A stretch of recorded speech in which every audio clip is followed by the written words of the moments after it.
Our world. Our world is full of small and big miracles, full of fascination and inspiration. While some may see a dolphin here, others see ergonomics and efficiency. For some, this is just an insect. For others, a revolution in the development of cameras and monitors. And some may only see simple leaves here, while others see the protection from dirt and water. Inventions are a part of our nature. But even if inspiration is omnipresent, in the end it requires a person to recognize it, adapt it, and develop it further.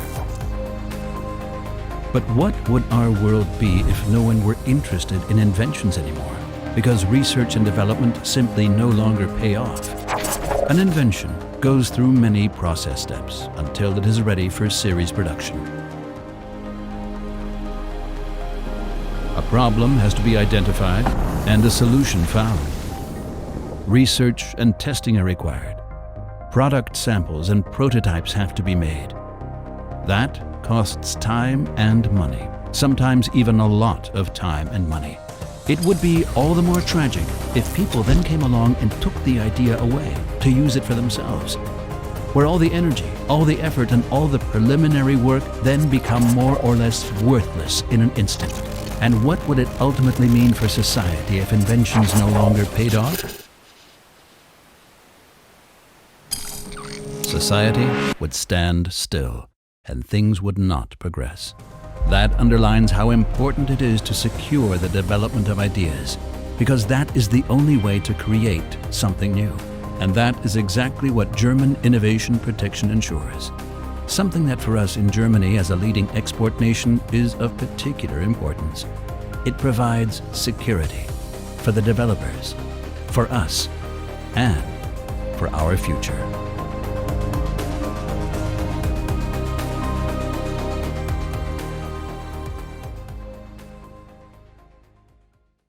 Good morning, everyone. Welcome to today's CFWebinar on EPO case law and priority with Christopher Rennie-Smith. My name is Natalie Kirchhofer, and I'm a life science partner and patent attorney here at Kohaus and Florack. For those of you who do not know Kohaus and Florack yet, we are one of the largest IP law firms in Germany and focus in particular on contentious patent proceedings such as EPO opposition and nullity proceedings. And I'm extremely pleased to see that so many of you have dialed in today, which I guess is for the most part due to our speaker, Christopher Rennie-Smith, whom I also really always enjoy listening to, especially when he presents his view on EPO case law. This is the third and final part of a three-part webinar series that we had on co-ownership and priority. In part one, my fellow partner Eric Schaefer introduced the legal concepts using Germany as an example for the legal provisions that govern co-ownership situations. And in part two, Professor Hedeke gave a first introduction into the EPO approach to claiming priority in co-ownership situations. In case you missed one or both of these webinars, with the follow-up email to this webinar, you will see the link to the recording. And also this webinar will be recorded, and Christopher's slide deck will also be available to you. So that with that, it's my great pleasure to introduce today's speaker, who many of you may know either from his practice at the Boards of Appeal or from the many lectures and also consulting opportunities he has participated in the past. Christopher Rennie-Smith is an English lawyer by training. He also worked not only at university as a lecturer at Sheffield University at the beginning of his career, but also worked for more than 20 years in private practice as a litigator. Also became a partner at Collier Bristow before joining the EPO in 1999 as a legal member. Subsequently also became the chairman of the Biotech Boards of Appeal, and also was appointed a member of the Enlarged Board of Appeal, where he heard a lot of cases, also a lot of petitions for review. And all in all, he's been involved in more than 100 Board of Appeal hearings as a chairman or or member, so he has really vast experience in this area. He was also one of the drafting members of the previous rules of procedure of the Boards of Appeal. You know that now a new revised rules of procedure have come into force this year, so Christopher was actively involved in the former version and also followed, of course, the revision process. Since retiring from the Boards of Appeal in 2014, Christopher has remained very active. So he's an active consultant and expert in various patent cases, also dealing in particular, due to his legal background, with priority and entitlement issues. But he's also a very avid lecturer on all matters of patent law. And with that, Christopher, I would like to hand the microphone, so to speak, to you. And we look forward to a very interesting presentation. Well, thank you, Natalie, for that kind introduction. Far too kind, I think. And for inviting me to give this talk. It's the second time I've talked for your firm, so obviously I behaved myself reasonably the last time. Now, I'm going to try and share my slides with you all, and hopefully this works. Good, right. Yes, that looks very good, Christopher. I will not confess to the audience how many times we had to practice that before there we are. Let me start by giving you an overview of what I'm going to be talking about, the agenda, so to speak. We'll start off by mentioning briefly the Enlarged Board's opinions on matters to do with priority. And then we'll look in more detail at the two principal priority issues. And let me just briefly describe what those are so that we have the, you'll have my view of the vocabulary in mind. The first is what I call substantive priority, and that is the question whether the application has the same invention as the priority document. And this is something which is always examined, and it's a technical rather than a legal question. It can be complicated, of course, if there are partial or multiple priorities. And what we'll be looking at in that context is the case law on this issue of same invention. And then there is the formal or legal priority issue, which is only examined as and when it's challenged. And this is the question whether the owner of the priority is the same as the owner or the applicant for the European application. And this is the same person or successor in title question, which is a formal and factual question. And that is the question which, as Professor Hedeker said in last week's talk, has become almost a fashionable issue to raise in EPO litigation these days. And so I'll be talking probably more about that than the other issues. And I'll be looking in particular at issues which arise when it is not the same applicant, but it is or is alleged that there is a successor entitled to the original priority applicant. Priority does, of course, have other issues which I shall not be looking at because time doesn't allow. One of those is whether there is a yet earlier document prior to the priority document under Article 87.4 of the EPC. That comes up occasionally. And the other is the fact that the priority document must itself be enabling. And that, of course, is really an issue for Article 83 sufficiency rather than priority per se. But it's something which is often, it does come up quite a lot. And I must say, in practice in the Boards of Appeal, I was surprised how unprepared some parties were for dealing with that issue. However, there we are. I'm not touching on that today. And then finally, because this is what has publicized the whole issue of priority recently, I'll be giving some views, some reflections, if you like, on the recent CRISPR case, which was also mentioned by Professor Hedeker last week. I'll be building on his, giving some detail to what he said, perhaps is the right way to look at it. The two footnotes at the bottom of the slide you see now are just references for you. Firstly, to the relevant pages of the latest edition of the case law book. Obviously, I'm only going to be able to mention a few of the several cases in the jurisprudence, but for the full review, that's what you need. And also T1201 of 14, which we come back to later, does provide some fairly helpful summaries of earlier cases on the the formal priority issue, which you may find goes into a little more detail than the case law book on those particular cases. So let's start with the Enlarged Board of Appeal case law on priority. As I'm sure you know, there are 3 Enlarged Board opinions, and they're all on what I call substantive priority. There's G393, which deals with it's called priority interval. G298, it's called requirement for claiming the same invention. And G115, which is called partial priority. Interestingly, perhaps, there is no Enlarged Board opinion, yet at least, on the formal priority issue of whether you have the same person or successor in title. It appears, from what we hear, that it was almost the Board of Appeal, which heard the CRISPR appeal earlier this year, was tempted to refer the issues to the Enlarged Board, but in the end decided not to. I mention that now because one of the questions I'm going to put to you later to see what your views are is about that. Right. Whoops, I think we've gone ahead. Yes. No.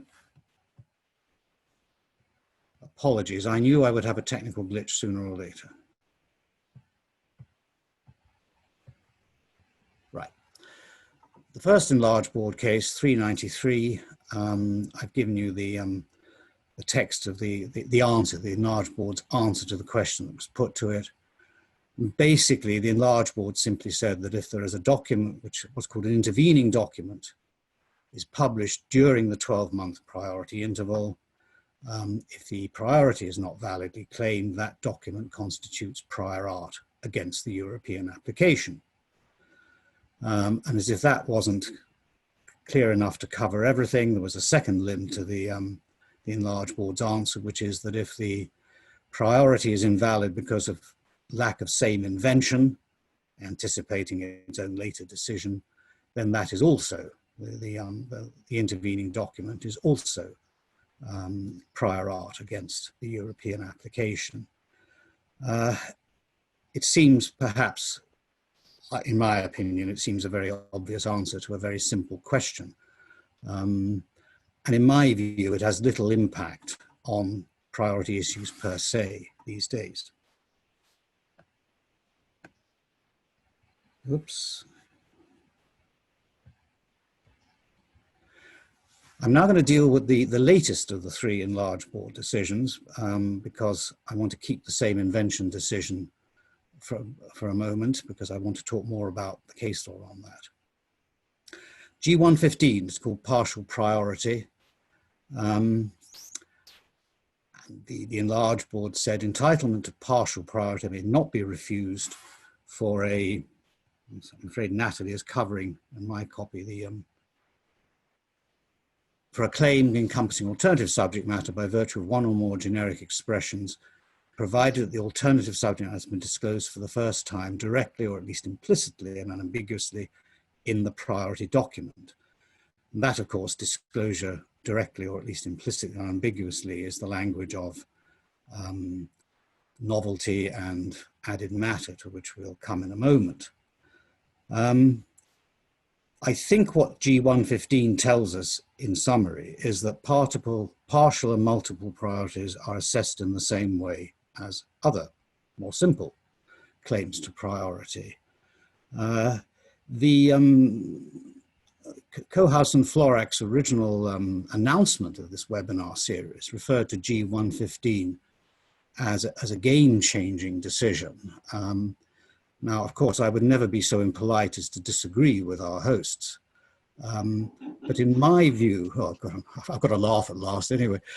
In my view, the game it changes is the game that had sprung up in the few years before the decision. The game was called poisonous priorities. which towards the end of my time in the Boards of Appeal was on everybody's lips, and seemed to be a big worry. And G115 just seems to have blown a whistle and ended that game. I haven't heard about it for some time now. Yes, I fully agree, Christopher. It's very nicely put, yeah, that it changed, or it put an end to a very annoying game that had come up. I confess I was never fully immersed in the subject, but there was a similar one you may remember called poisonous divisionals. Right. Anyway, I happen to know the gentleman, he was a patent attorney, of course, who first started this question of poisonous priorities. And the firm he was then at even went so far as to register poisonous priority as a trademark. I don't know what commercial exploitation they were hoping to get out of it, but anyway, the enlarged board killed it off, I think it's fair to say.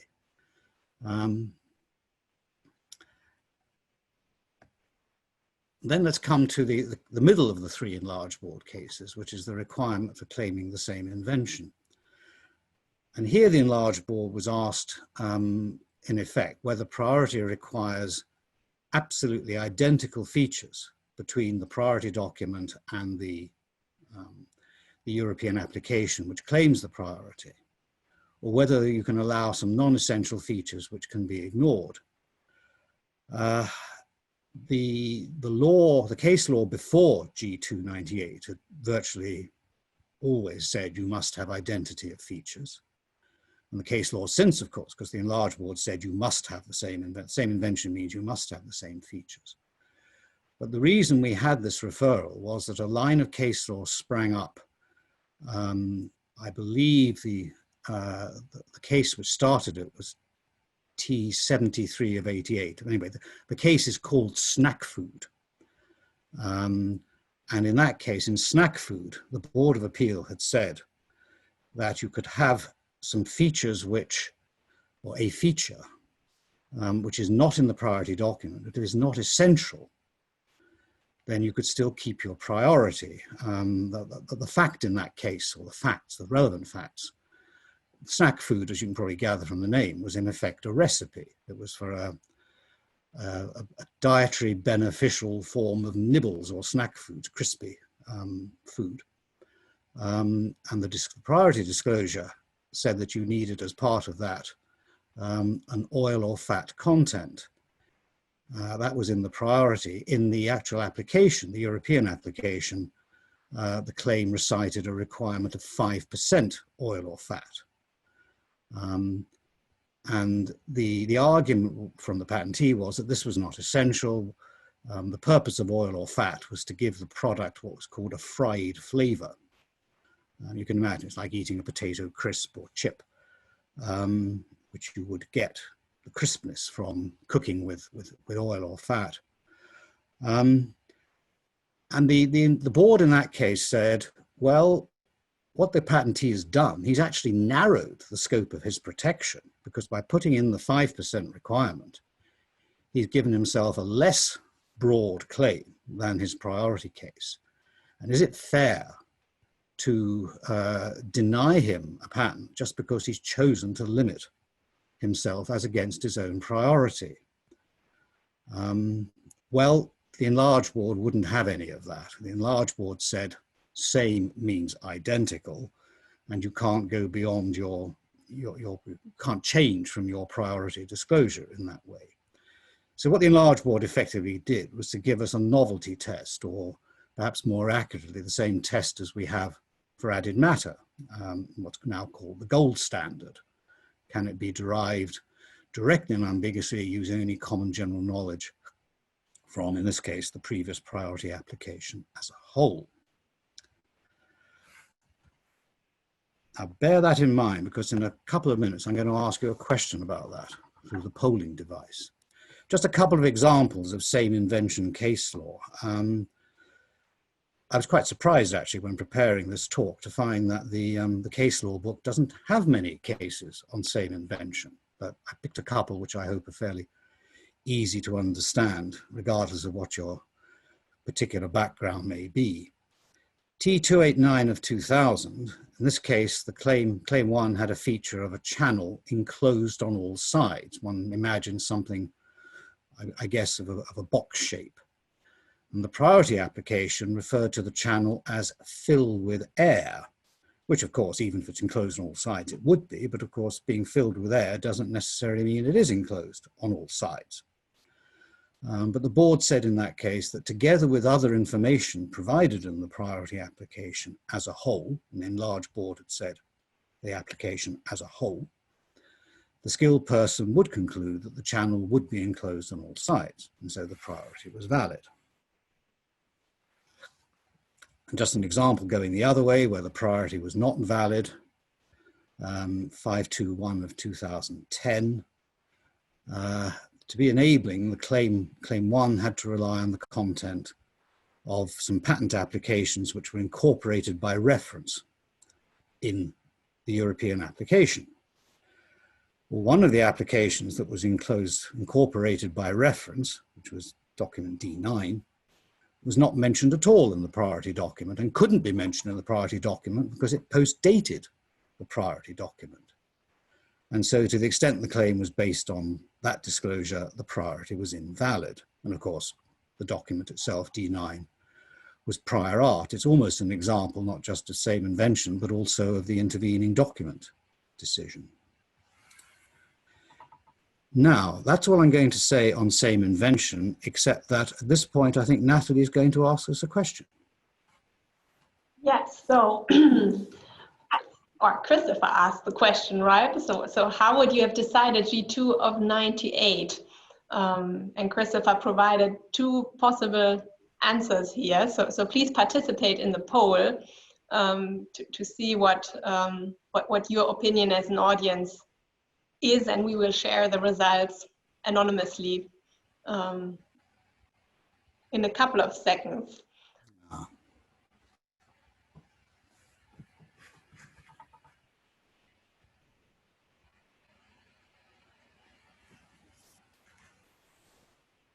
Yes, so we have over 70% participation. I will give you another couple of seconds and then terminate the poll.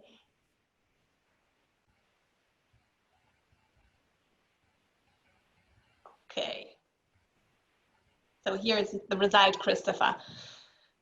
That's interesting. It's about 60-40. There's a substantial, there's a majority clearly for the enlarged board's actual view, but I think a quite surprising degree of sympathy with the patentees who, by just reducing the scope of their protection, might lose their priority. Interesting.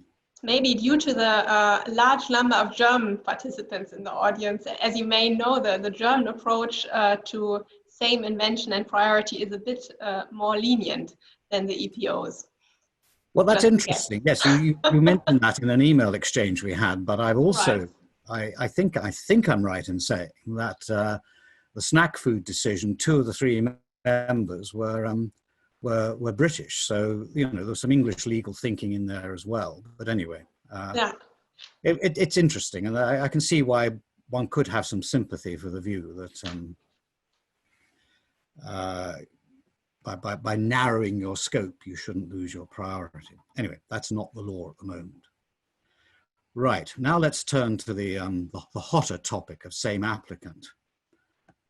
Do we need to move the poll off the... It should already be gone, so you can just continue. Okay, I want to move my slides on. Yes. Except I can't read my own slide because I've still got the poll in front of me. I've removed it. Okay. So now we're going to look at same applicant or successor in title.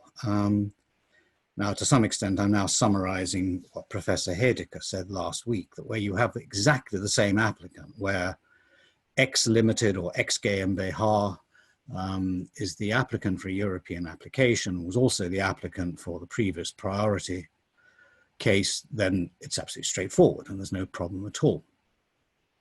The problem comes when you have changes in the team, so to speak, between the first and the second case. If you're relying on the provision of successor or successors in title, then he or she or they, I should say, must be the successor or successors to all the priority applicants who are no longer present. And this means that you can have additional applicants.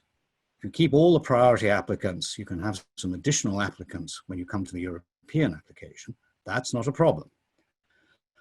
But the absence of one or more of the priority applicants without a successor European patent applicant is usually fatal. And that's where the difficulties arise. The problems only arise actually when it's challenged. As I mentioned earlier, formal priorities only raised usually by an opponent. It could be raised, I suppose, by third-party observations during examination. But it usually stretches it taxes the opposition division and the boards of appeal.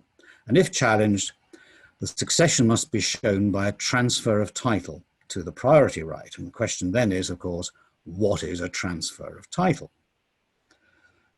And as Professor Hedeker told us, there are no rules in the European Patent Convention for deciding this. So the European Patent Office applies national law. This means that there are, in fact, basically two steps in deciding these cases. The first step is to decide which national law to apply, and the second step is to apply that law to the facts of the case in question. And we have some examples of this.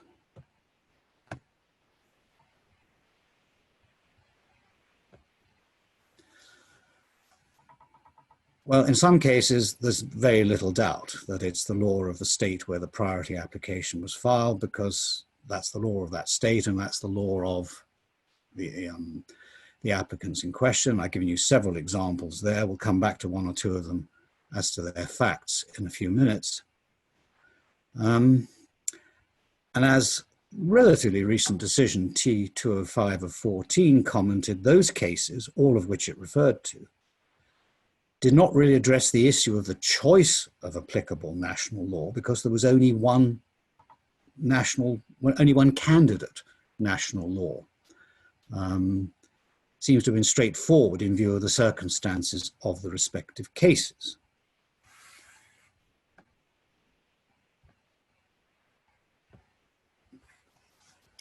But in other cases, the boards of appeal have had to consider the application of two or more national laws. In other words, it's like choosing the closest starting point for inventive step. You have to look at the different laws and see which one should be the best candidate. And 205-14, which I've already mentioned, and its related case 517 of 14, was actually looking at two candidate laws. The first was the law of the priority application, which is what decided all those other cases we were just looking at, which was US law, and the law of the contractual relationship between the transferring parties, which was Israeli law. The law governing the contract of employment between the inventors and the US applicant was Israeli law. And in that case, the board decided on the facts that Israeli law was the applicable national law. And then another case, T1201 of 14. In this case, the board actually considered 4 separate arguments regarding 3 different national laws: American, German, and Taiwanese. It didn't actually make a decision as to which was the right one, because it said whichever one we look at, and they went into this at some length. This is the case which has the helpful summaries, by the way, of earlier cases, which I recommend for that purpose, if not anything else. It decided, regardless of whether it would be German or Taiwanese or American law, they wouldn't be able to establish any succession in title anyway.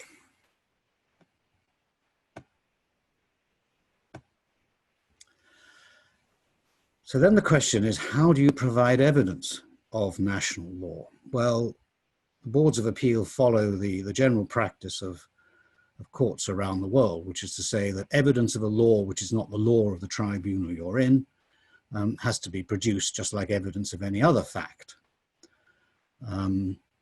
So you could just, in theory, produce a copy of the text of the particular law of the particular country you want to rely on. But of course, you might have unless it's an official language of the EPO, you might have possible difficulties of language. And law being law, or more to the point, lawyers being lawyers, whether you would necessarily understand it immediately just by producing the text of the law would be another question. So the usual way of doing it is by not just producing the text of the law, but producing an opinion from a lawyer in the jurisdiction in question, which is his report or declaration or affidavit is taken as evidence of what the law is.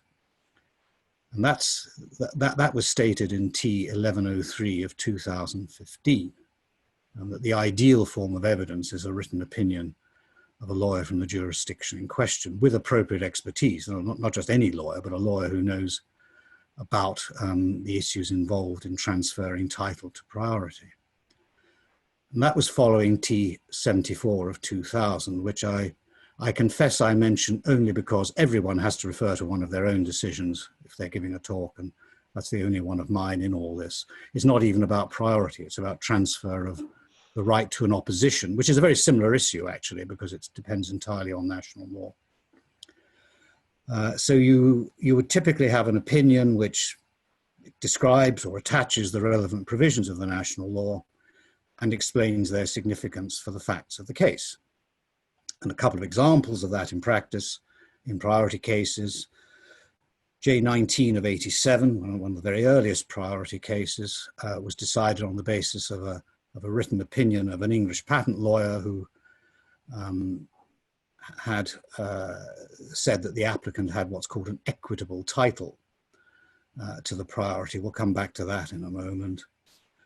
And T20514, which we've also encountered already, that was decided. This is the case where they decided it was Israeli law governing. And in that case, there were in fact two written opinions from an Israeli patent lawyer. I've heard it said that in Germany that if you ask two lawyers, you get three opinions. It seems in Israel, if you ask one lawyer, you get two opinions, but there we are. Now I need to go on to the next. Yes, now we come to, I'm departing a little from my subject here. Rather than just talking about case law, I'm talking about, for a couple of slides, about problems that arise, some odd things that come up and how they might be dealt with. I've already mentioned equitable title. This is a concept which you find in common law systems such as the USA and England. And equitable title can arise where there is an agreement or a promise between parties to effect, to do something, in this case to transfer priority, title to priority.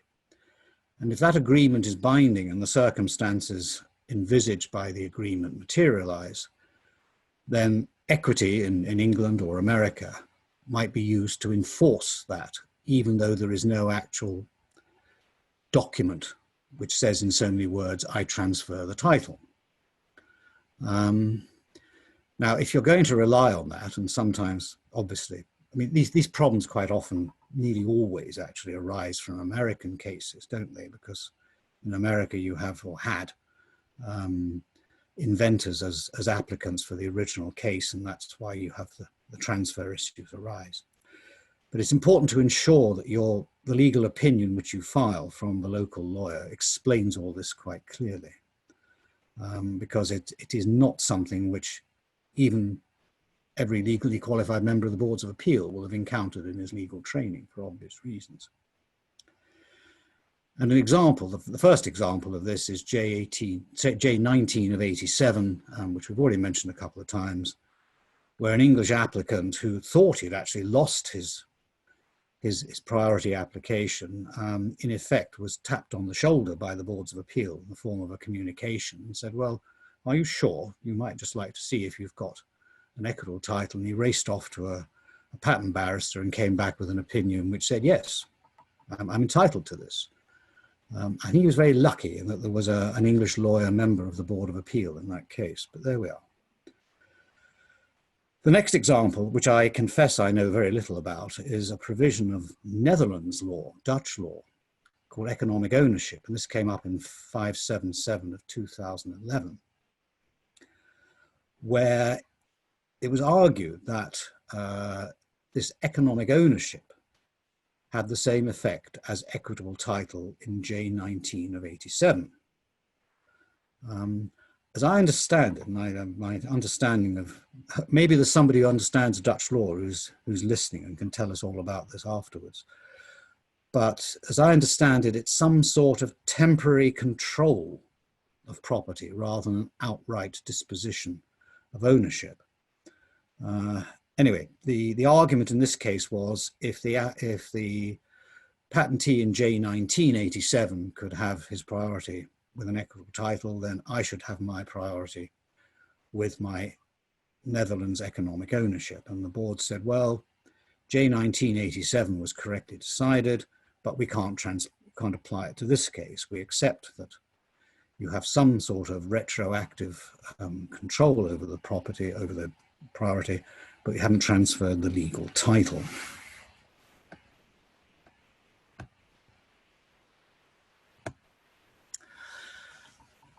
Then the next one is another American concept called hired to invent. And I'm grateful that Natalie mentioned this when we were talking about all this a couple of weeks ago. And I thought, well, that's interesting. We'll include that.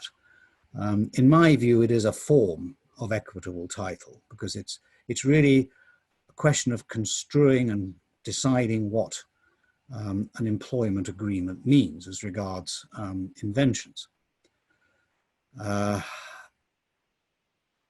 You typically, I mean, and this is true of many countries, of course, you have an agreement between employer and employee which says that the employee's inventions should all belong to the employer. It's quite common. But the exact words of the contract may be important. For example, if you have an agreement which says the employee shall assign any inventions to the employer, that leaves open the question whether by simply making the invention, the employer has it. Shall assign suggests that something more is required. I have to say, in countries which have an equitable title, that might not even be necessary because the employer might be entitled to call for the assignment. But there is at least scope for doubt.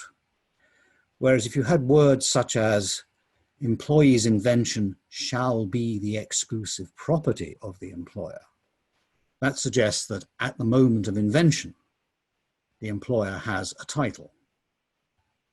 Well, we can't decide this because every case inevitably is going to have different wording, but it's a problem which arises and which the boards have to grapple with.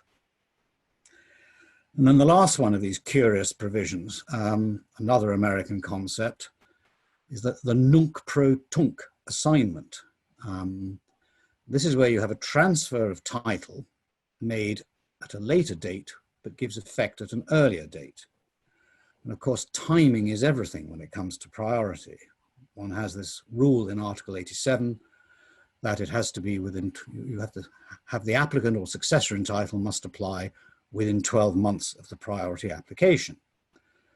So if you have a nunc pro tunc assignment made after the 12 months ends, but assigns the priority right back to a date before the 12 months ends, the argument is, well, if you're applying American law, you've got to recognize the fact that this is possible under American law. So can I please have my priority? Well, in 1201 of 14, the board said, no, you've got to do it in time. In other words, the rule in the EPC defeats the rule in the national law. Now, it's interesting because last week, Professor Hedeker said that in his view, it would be appropriate to have a situation where you could perfect your priority any time up to grant, which of course would possibly cover a situation like the nunc pro tunc assignment. But there we are, that is not the law at the moment. Now let's come as the last topic to the CRISPR case.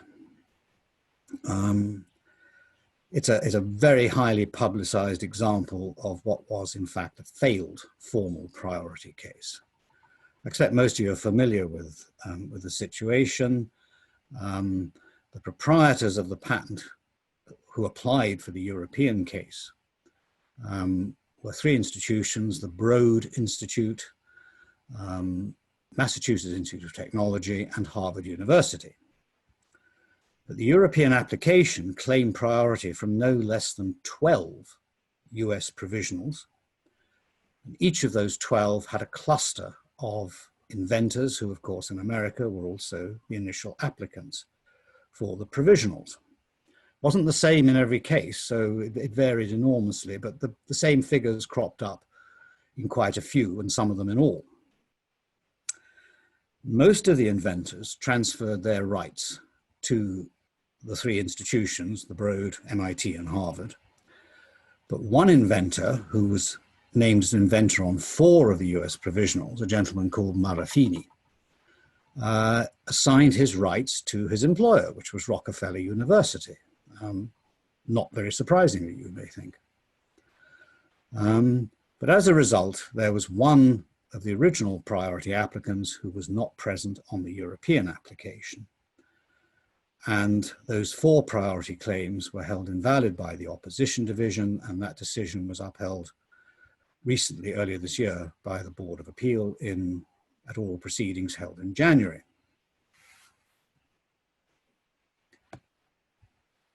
I said it was an example of a failed case. I mean, it was quite clearly a failure to comply with Article 87(1) as interpreted in several of the cases we've been looking at, by not including all the original applicants or their successors in title in the application.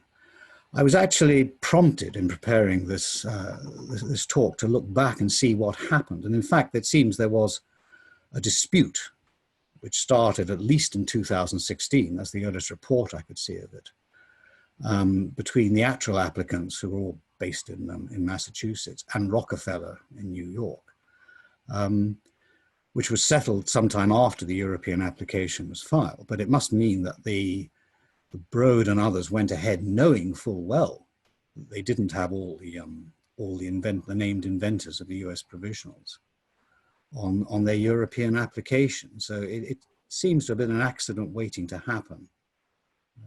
Dr. Schaeffer said he reminded us in the first of these talks that Jean-Paul Sartre said famously, hell is other people. I think for the Broad, Luciani, Marafini, it was hell. I suspect that's how they see him. It's a great shame in a way.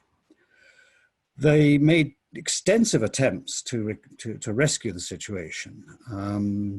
And they had 3 arguments, all of which they hoped, if they weren't going to succeed, would at least get referred to the Enlarged Board of Appeal.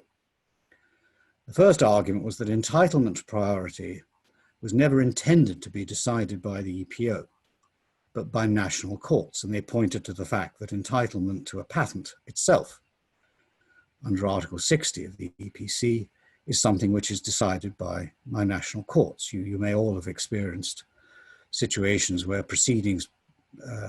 grant proceedings are suspended by the EPO while the applicant and someone who claims he should be the applicant fight out their squabble in a national court.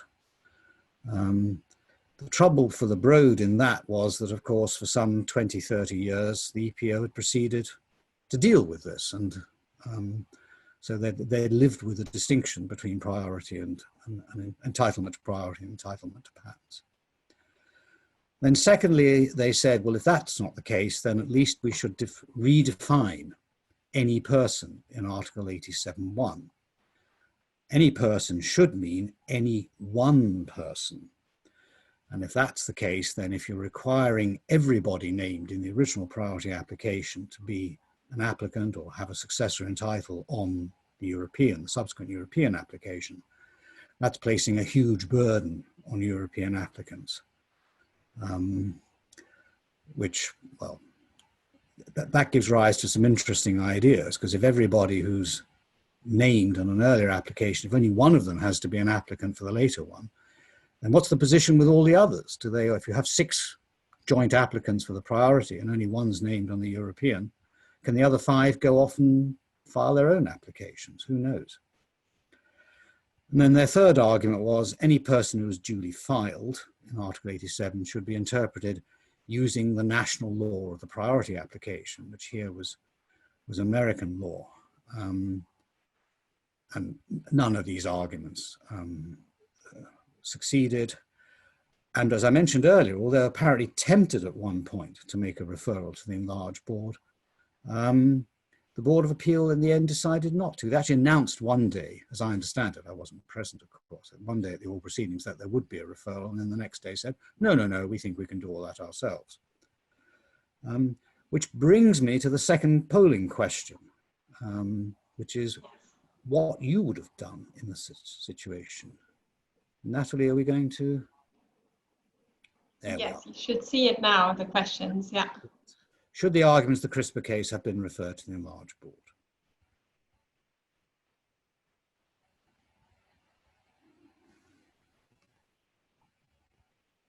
Yes, so please type in or click your answer option.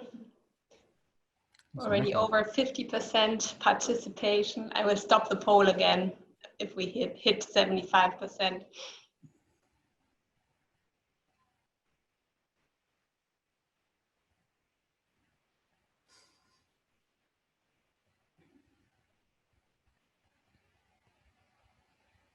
Some are still undecided, but we will stop the poll now. So here are the results, Christopher. Okay, well, that's interesting because this time we have a majority saying yes, they should have been referred to the Enlarged Board. The words I put in your mouth was time the issues were settled once and for all. The alternative, no, it's just another priority case. Still got a respectable vote. That's interesting. Can we take that down now, or? Yes, I think you can just close the window, yeah. Okay, but I can't read my own slide. Here we are. Now, it's interesting. Although my view quite firmly is that there was nothing very special about the CRISPR case. Oh, sorry, I should preface this by saying that we don't have the reasons for the decision in the CRISPR case yet. I've been checking every day since I agreed to give this talk as to whether they've been issued, but even this morning I couldn't see them there, even though the hearing was in January and under the new rules of procedure, they should issue a decision within 3 months, or at least say when they're going to do it, but that doesn't seem to have happened. I suspect virus is the answer to that, but anyway. In my view, there is really nothing very special about the case except the huge publicity it attracted. And the decision, to the extent we can guess what it will be, is probably going to be inconsistent with the case law. On the other hand, I think that probably a referral wouldn't have been a bad thing if it would be admissible, because if you don't need to make a referral, then it's arguably inadmissible in the Enlarged Board. But it would be quite good because several of the decisions that we've been looking at have gone to great lengths, some 20, 30 pages on this issue. They are, in effect, mini Enlarged Board decisions themselves. So it might actually make life easier and litigation a bit quicker in the boards of appeal if we had an Enlarged Board decision which simply said, this is how you do it. I imagine it would say, national law is applied, and then you apply that to the facts, the 2 steps that I mentioned earlier, but we'll never know. Yeah, but my own views, despite my slight inclination that it would have been to the view that it would have been a good thing to have referred the case to the Enlarged Board, I don't really think that the CRISPR case added a great deal. And I actually wonder, because as I'm sure you know, it's part of a battle between the Broad on the one hand and the University of California at Berkeley on the other about patenting CRISPR inventions, certainly in US and Europe and beyond.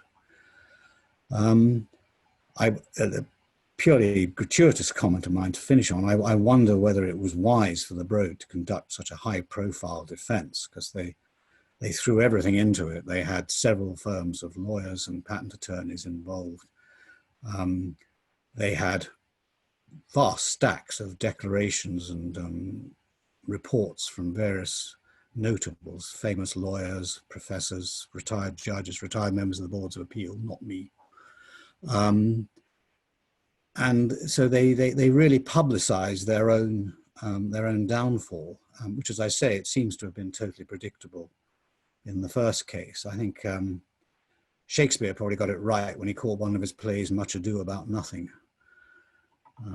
Viel lärm nichts, as I think it's translated in German.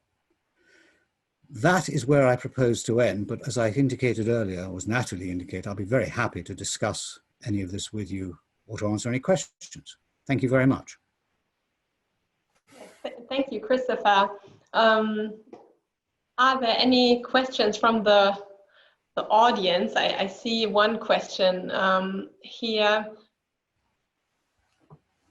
Yeah, that's an interesting question that I also had in mind, Christopher, and we already discussed it with Professor Hedeke shortly.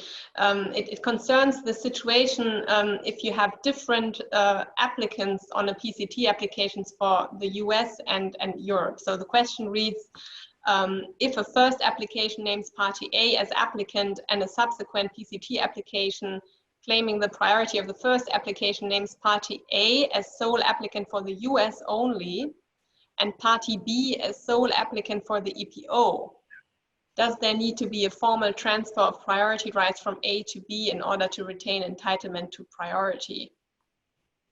So that's something that I, for example, also had in a recent case. An opposition division wrote that then in their decision, that priority would not be a problem here, because at least for the US, the original US inventor applicant of the priority application was named for the US as applicant. That was at a time, right, when the US law still required inventors to be the applicants. Yeah.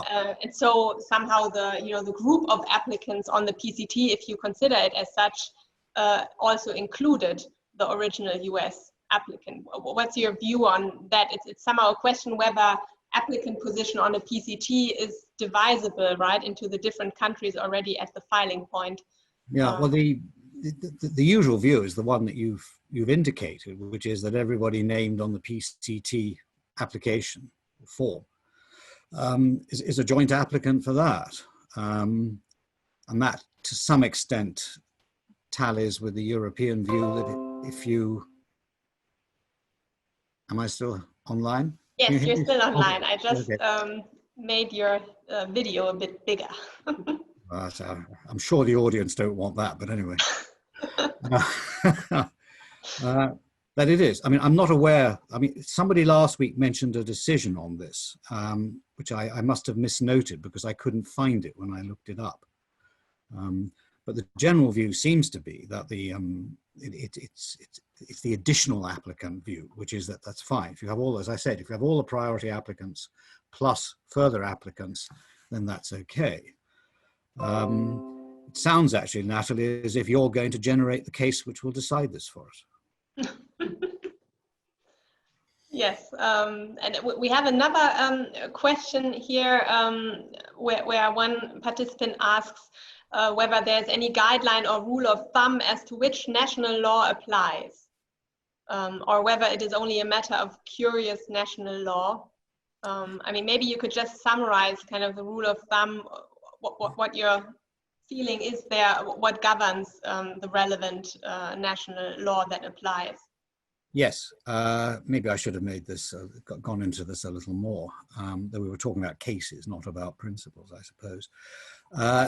It's a question usually of how much connection there is between a particular law and or country, and therefore the law, and the case in question. So where the only issue is, like in J19 of 87, what English law says, or in the T103 of whichever one it was, Italian law, there is an alternative. So the law in those cases is the law of the priority application, and there's no other country that might have a connection with it. When you come to others, it's a question of where you have to weigh up the competing.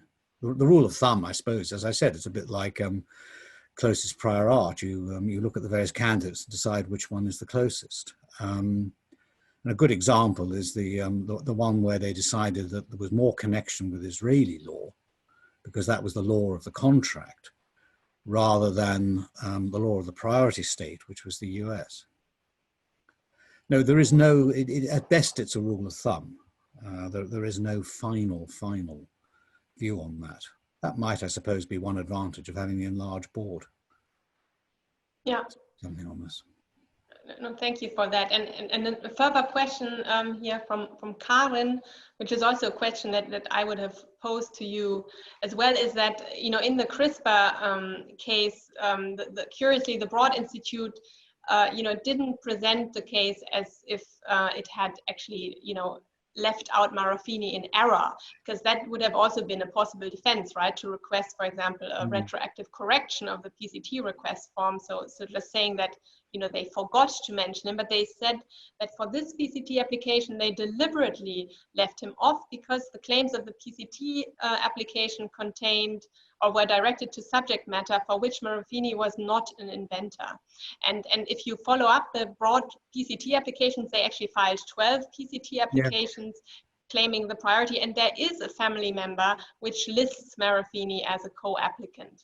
And Broad claims that this PCT application that lists him as an inventor, that deals with the subject matter where he is an inventor. So the question that Karin has here is if a priority application, for example, covers 2 inventions and only one invention is made the subject matter of the later filed European application, wouldn't it then be fair to then leave out the, you know, the inventor of the first invention that is no longer part of the European application and not name him as an applicant, but following the strict case law now in the CRISPR case, that would lead again to a loss of the priority? That's right. I have some sympathy with the view, I must say. It requires a sort of division notionally of inventions or part of inventions, which would have to be made, I suppose, by the EPO at some point.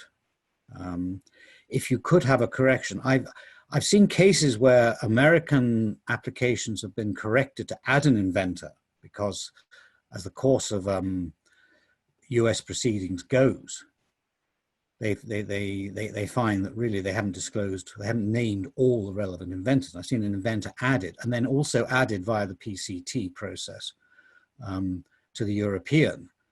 And as a result, opponents jump up and down and say, you didn't have all the inventors there at the first place, to which the answer was, well, we had all the inventors who were originally there, originally on the European application, so that's all right, isn't it? Yeah. But I think there you see that by a certain, sorry, forgive me, but by a certain logic of argument, the reverse, what the position we're being asked about is almost the reverse of that. Right.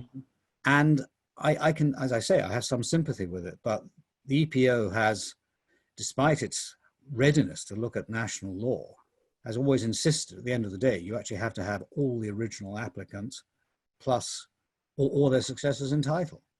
You can have more, but you can't have less.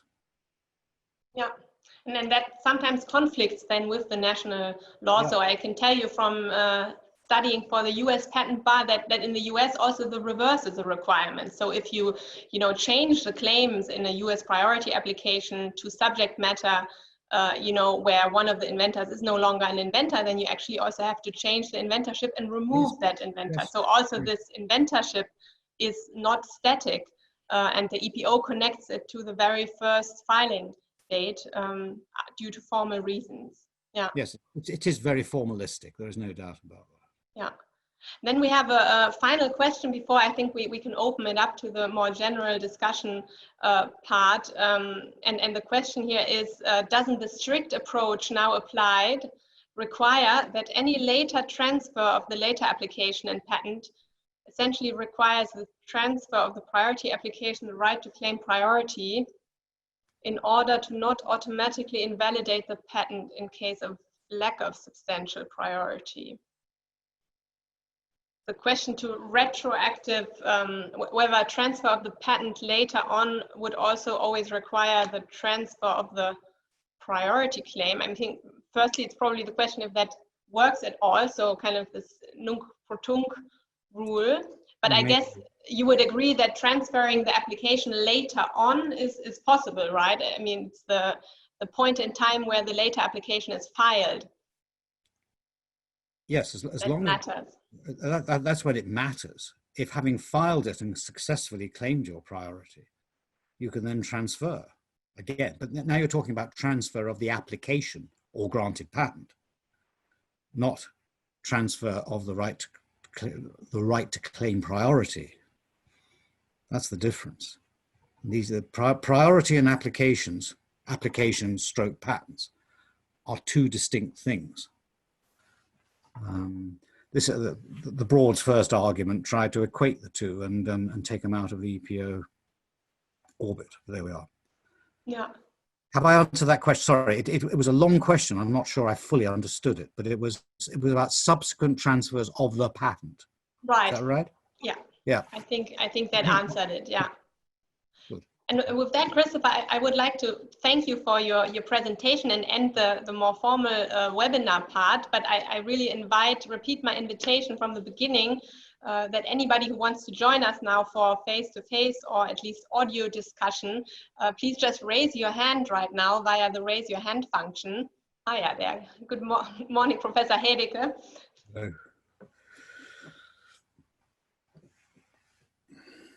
So how did your lecture go, Professor Hedeke? I think you joined us a bit late due to a lecture. Yes, I just discussed appropriation, art, and protection under copyright law. Okay. So I was in a very different field of IP law right now. So unfortunately, I could only listen to the last 5 minutes. So I can't contribute anything. I'm just curious. I think you were very fortunate, Dr. Hedeke. I think you were.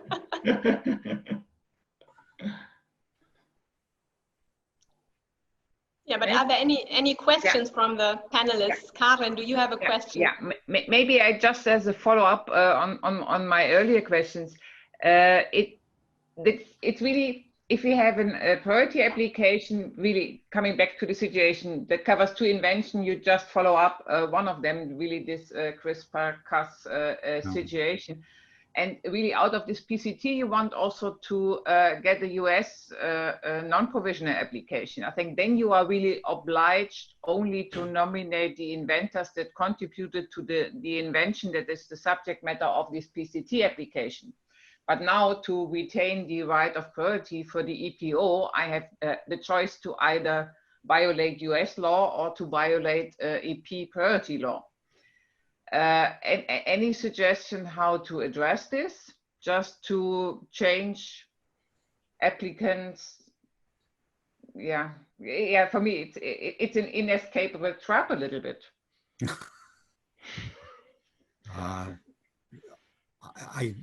I assume that the question is directed at me. I'm afraid I have no suggestion as to how you might get around problems of US law.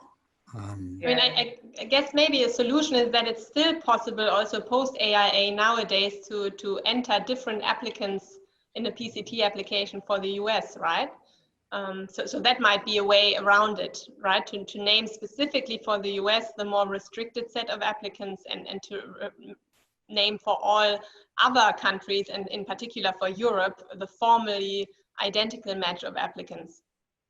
Or probably the other way around, because I'm not sure about the regulations in other countries of the world. Probably it's really best if the EPO is more or less alone with their view about identical applicants, just to make it the other way around and just designate a specific inventor list for the EPO only.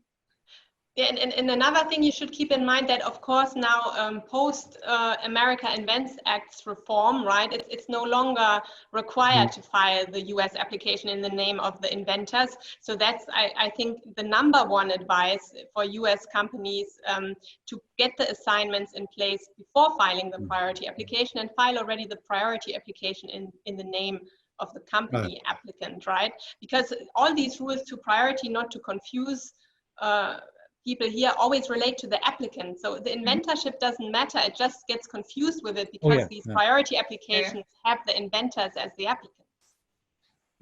Yes. Identity of applicant will make life so much easier. Yeah. And it's easy to complain about Americans because these cases do seem to arise from American applications far more than others.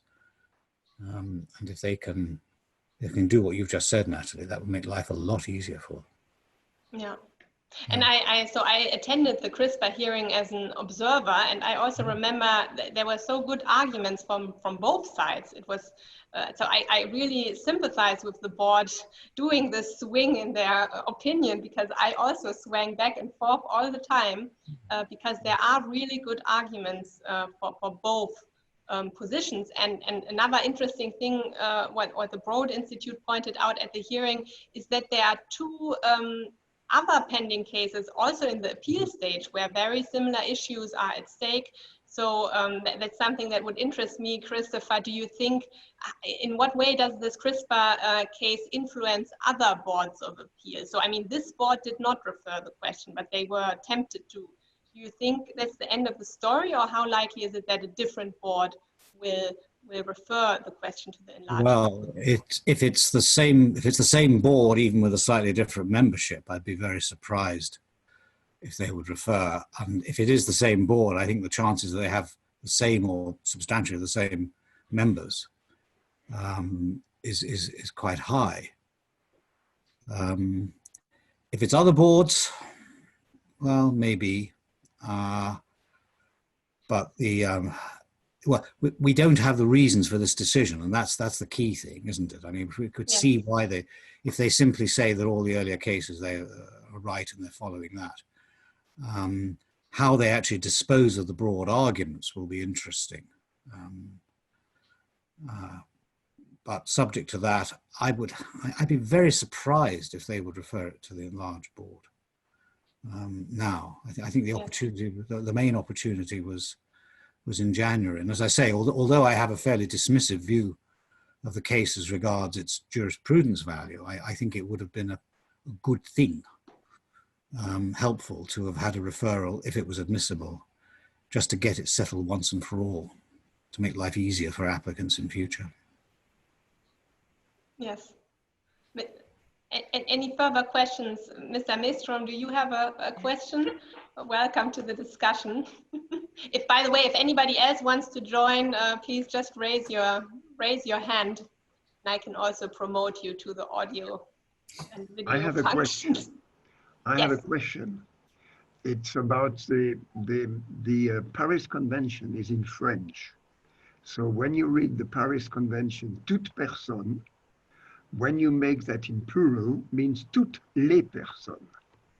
So you cannot simply say any person in English means any one of them.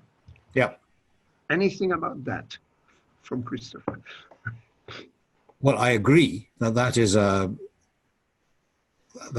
indicator that that particular argument that any person means any one person is wrong. Because Article 87 is supposedly modeled on the Paris Convention. Yes, and I can confirm that from the hearing, the CRISPR case, that was a major argument. So the linguistic interpretation of the French version of the Paris Convention, because that's the governing version, and not only the toute personne, but especially also the celui qui at the beginning, which has a different meaning than any persons. And there were a lot of examples from the legal language, but also from commonplace language brought to illustrate that. Thank you. Yes, I think if there are no further questions or comments, Christopher, do you have a final remark, or otherwise we can also close off the discussion? No, but it has been a great pleasure to hear you today again and have this discussion. Well, thank you very much. I've enjoyed it very much, despite my unfamiliarity with Zoom. Yes. Okay, then thank you everybody, and have a wonderful rest of your day. And thank you very hoping much to see you again for organizing soon. it. Yeah. Bye bye. Thank you. Bye. Bye.